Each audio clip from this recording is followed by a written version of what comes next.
welcome back to another video. Thank you guys for tuning in once again. I'm a little tired. I just got off of work, so please excuse me if I'm a little slower or fatigued in this video, but I just got some side skirts in and a lip. The lip I already put on, which I'll show you guys in just a second, but the side skirts, just got them in, and we'll go ahead and just get straight to it. This is the CS style front lip here. The fitment's pretty decent. I kind of mounted it last night, just rushing the job. I mean, it's very quick and easy. The fitment's pretty good. Like I said, it's not great, but I don't really care. It's a $100 lip, a little over 100, and it mounts well. It looks decent. It looks kind of funky right now, but once it's painted, it'll flow better. But these are the side skirts here. You can kind of see that they will mount decently.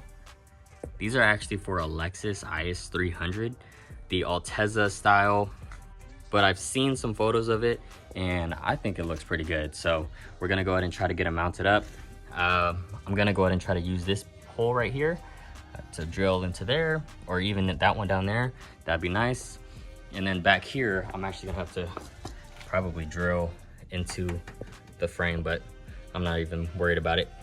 And because I have to drill back there, I'm just gonna go ahead and get the vehicle jacked up. I'm probably gonna take off the wheels and put on the RPF ones, even though that the tires are bald on it. I just wanna see how it looks.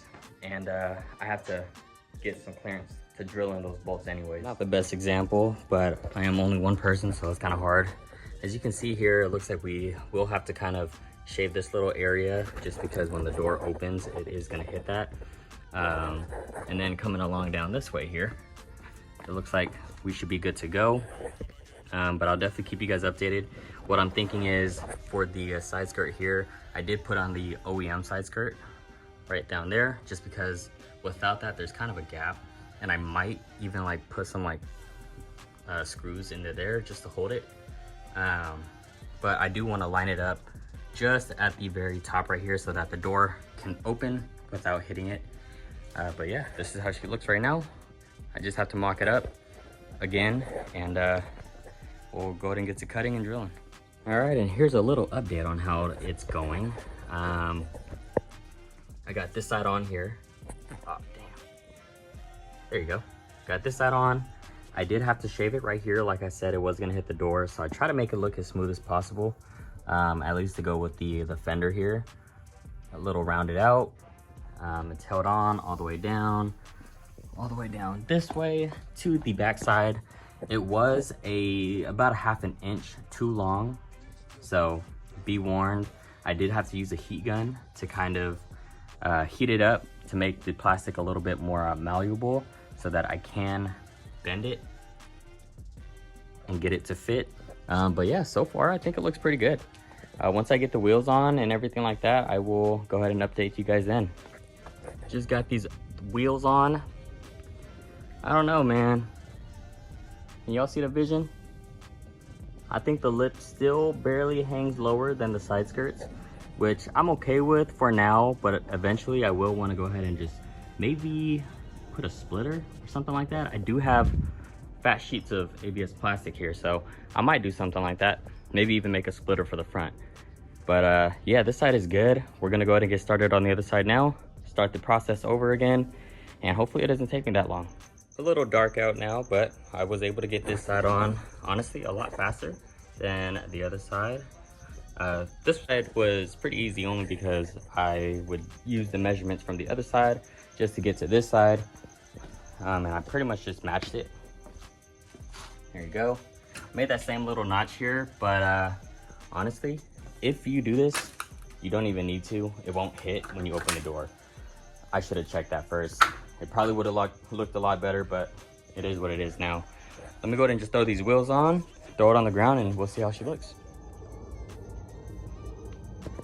And here she is. I wish there was some sun out so that you guys can see a lot better, but this is the best I can do. Just park the car sideways in the garage with the lights. But I think it looks pretty good. Damn, I was tired at the beginning of this, but then started getting some energy. Damn. Man, I don't know if camera does it justice. I think it looks pretty decent. At least better than like the OE ones. Well, maybe I'm wrong. I don't know. Whatever you guys prefer. But anyways, in the next few videos, I did pick up some parts from a friend. I have an SI cluster to match the V16. I have the lower control arms and sub brace for the rears. He also sold me some TruHart rear camber arms and some B-series mounts, Passport. I don't know what grade they are, but I really hope that they're stiff so that I can fill the whole car, just like how I did with my Integra. If you guys have been following me, you guys know that that Integra was pretty rowdy. I'm pretty happy with how this came out. That's gonna be it for tonight, at least. Tomorrow, damn, I am fucking glistening. But tomorrow morning I do work, so I'll go ahead and try to get a better little video or photo of this here.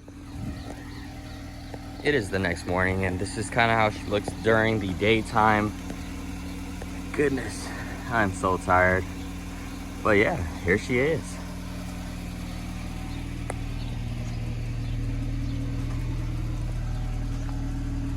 Like I said, the fitment isn't terrible. Like I said earlier as well, I wanted to keep that little gap there as straight as possible all the way across so that the doors don't hit. Not even close. I think it flows pretty well here. And I just realized how short the video was after I was editing it last night, so I might even just do the suspension parts. So yeah, let's go ahead and cut to that now.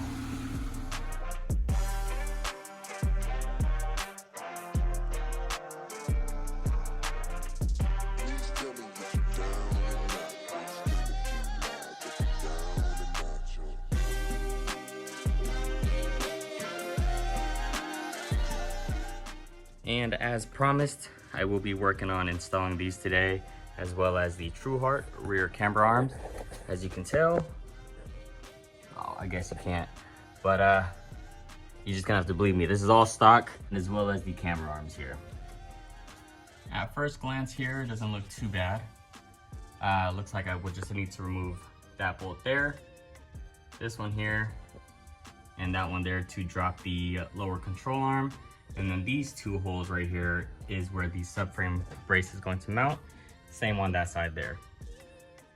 So the first thing that I'm gonna do is just remove the lower control arms. I believe they're all 14mm bolts. Should be easy because I did mess with them a little earlier.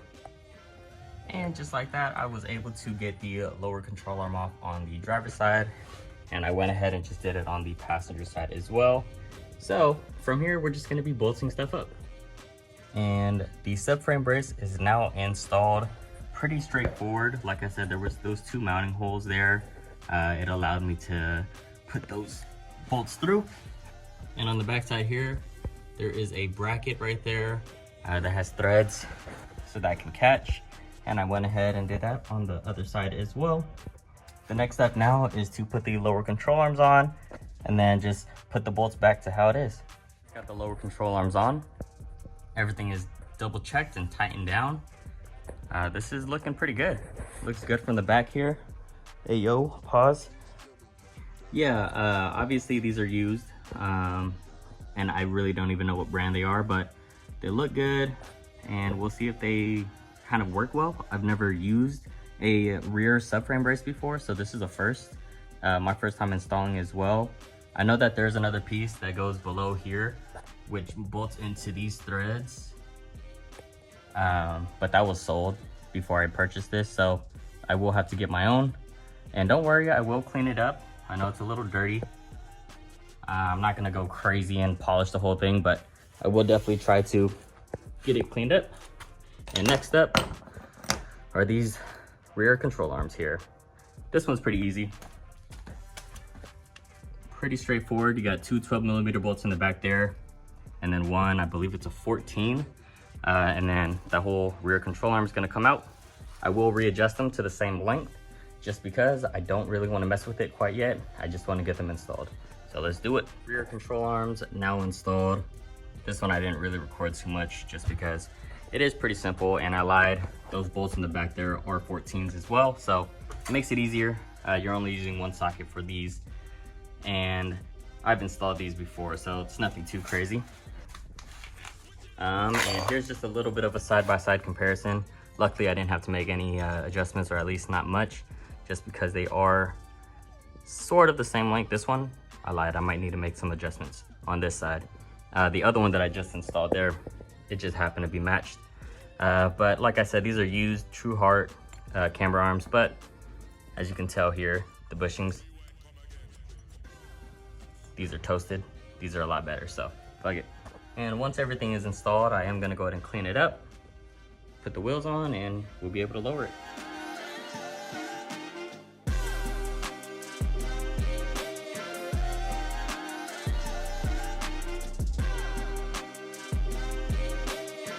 And that's just about it. Let me know what you guys think. I think it looks cool. I mean, they're used parts, and it's probably nothing crazy, probably not a crazy brand. However, now something is there, and I think it's better than nothing. So there it is.